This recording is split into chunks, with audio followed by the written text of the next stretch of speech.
Welcome to the Banker Lamp. Please enjoy the video. You start by mounting the Nikon Z 105mm macro and locking it in place. This prevents play that kills sharpness. Once done, set the camera to aperture priority or manual and choose f/5. 6 to f/11 to balance depth of field and sharpness. Make sure ISO is low for clean files and shutter fast enough for handhold.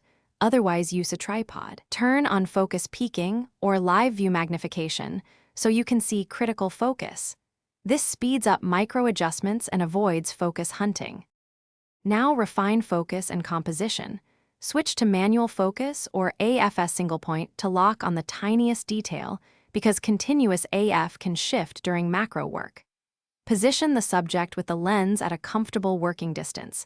This prevents shadows and keeps lighting consistent. If you need more depth of field, use focus stacking. Take a series of images, stepping focus slightly across the subject. Make sure to keep exposure constant and use a stable platform. Stacking yields tack-sharp results across the subject. Finish by controlling light.